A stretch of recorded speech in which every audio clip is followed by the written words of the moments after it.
Et bonjour à toutes. Alors, je vais vous parler de la suite du jardin de lainage avec les velours et les lainages. Et voilà, donc normalement, vous devriez avoir 19 petits jardins grand-mère. Des jardins de grand-mère que vous avez embellis avec un cœur de velours au centre, les 6 hexagones qui sont autour, qui ont ou des feuilles, ou des petites branches, ou des grosses feuilles, ou parfois même des petites fleurs comme il est où, voilà, comme celui-ci. Hein. Donc ça, vous l'avez déjà expliqué dans la fiche explicative que vous avez pu acheter sur Internet. La shop va bientôt rouvrir. Hein. Donc voilà, donc là, 19 jardins de grand-mère qui sont montés sous la forme d'un grand hexagone et dans les petits trous qu'il y a entre les jardins de grand-mère, il y a donc ce velours qui est un petit peu ocre, un petit peu moutarde, qui fait le lien entre tous. Une chose importante, quand vous avez monté vos jardins de grand-mère les uns aux autres, n'oubliez pas que sur la périphérie, il faut toujours laisser les gabarits de papier. Hein. Les gabarits de papier, là par exemple ceux-là, on peut les retirer. Donc vous utilisez ou une aiguille à tricoter, ou vous utilisez un petit pouce cuticule ou une pince à épiler, mais ça se retire très facilement. Et surtout, vous leur donnez un petit coup de chauffe, un petit coup de repassage et vous pouvez les réutiliser. Par contre, ceux qui sont là, les derniers sur le pourtour, sur la périphérie, on les laisse puisqu'ils nous permettent de faciliter le montage avec le reste. Alors, on ne va pas se lancer dans une pièce gigantesque, mais en tout cas, ce qui va se passer là maintenant, c'est une bande de tours qui, elle aussi, sera donc brodée, toujours avec des jardins de grand-mère composés de lainage et de velours. Voilà, donc vous avez ici vos jardins de grand-mère qui sont faits, les petites cartonnettes au dos, le velours au centre. Le velours au centre, on a enlevé la cartonnette, pas besoin de le garder. Et puis, vous allez les monter, vous allez en prendre 3, comme cela, et vous allez les coudre ensemble. Et ça, vous allez le faire 6 fois. Une fois que les 6 fois sont faites, vous allez, de cette façon-là, vous allez donc, à l'aide d'un verre, vous allez positionner le verre sur le jardin de grand-mère et vous allez tracer deux petits traits, 2 courbes sur les 2 hexagones du haut. Une fois que ça c'est fait, on ne retire toujours pas les cartonnettes, hein, on brode avec les cartonnettes sans les transpercer. Pour les broder, vous savez, vous passez l'aiguille sur le côté. Et une fois que vous avez passé l'aiguille sur le côté, vous venez vous faufiler en effleurant le carton. Une fois que ça c'est fait, vous allez donc broder de cette façon-là. Vous allez broder un point d'épine avec une aiguillée de coton perlé et vous allez vous allez mélanger 2 brins de coton perlé. Alors, vous piochez dans tous vos restes de coton perlé et puis vous pouvez aussi rajouter, bien évidemment, ça c'est ma boîte fétiche, vous allez rajouter un petit fil de couleur pour égayer l'ensemble. Ce qu'on cherche à faire, là, c'est une guirlande. On va oublier l'effet roux, on va oublier cet effet moulin que nous avons brodé autour des jardins de grand-mère du central. Et maintenant, nous allons procéder à une bande de tours qui va plus ressembler à une guirlande fleurie plutôt qu'à des petits moulins et des petits trous brodés.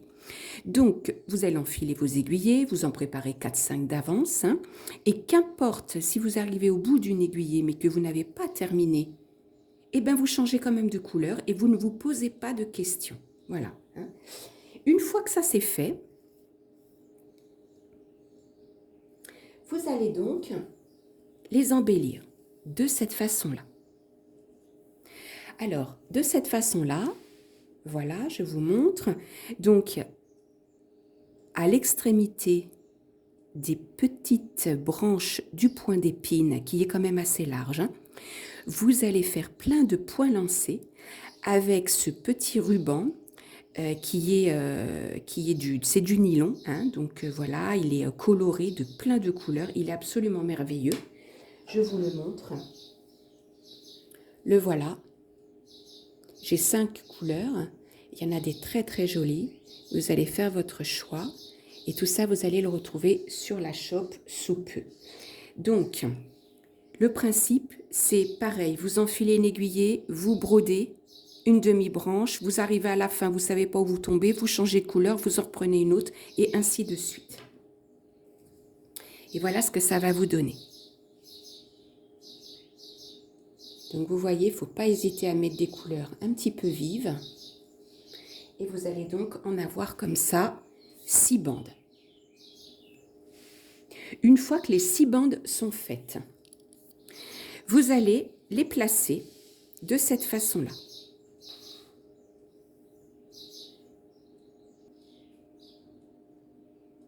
Voilà, une fois que les bandes sont toutes brodées, vous allez les placer autour du patchwork. Comme ça. Donc là, ça vous fait donc un effet de roue géant. Et il va y avoir ces petits trous à combler.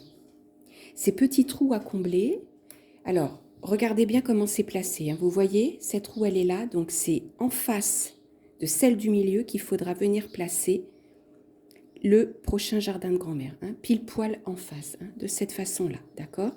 Et donc, il va vous rester ici des petites pastilles à combler. Alors là, vous allez avoir le choix. Soit on continue avec du noir de cette façon-là.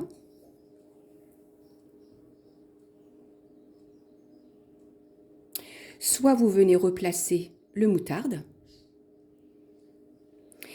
Et pour savoir comment vous allez procéder, de toute façon, il n'y a pas 40 000 possibilités. Il faut d'abord faire vos 6 bandes de tour, les placer, regarder, faire une photo, bien réfléchir, prendre votre temps. Vous allez peut-être trouver encore une autre idée.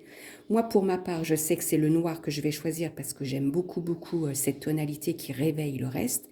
Et d'autant plus que j'ai l'intention de, ici, placer quelque chose de noir pour rappeler le central du noir ici. Voilà. Donc, j'espère que ça vous a un petit peu éclairé.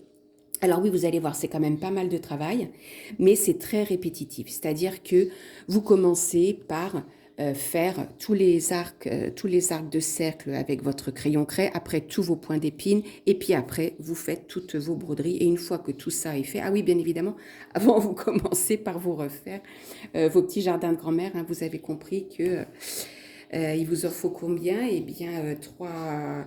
Voilà, il vous en faut combien? 6 fois 3 fois 6, 18. C'est ça? 3 fois 6, 18. Oui, c'est ça. 18 supplémentaires pour le tour. Ben, j'espère que cette petite vidéo vous a un petit peu renseigné, vous a plu. J'espère que ça vous démoralise pas trop. En tout cas, je peux vous dire que c'est presque la dernière étape, puisque derrière, en fait, à ce niveau-là, là, ici, on terminera, ce sera vraiment une petite bordure et ce sera la fin.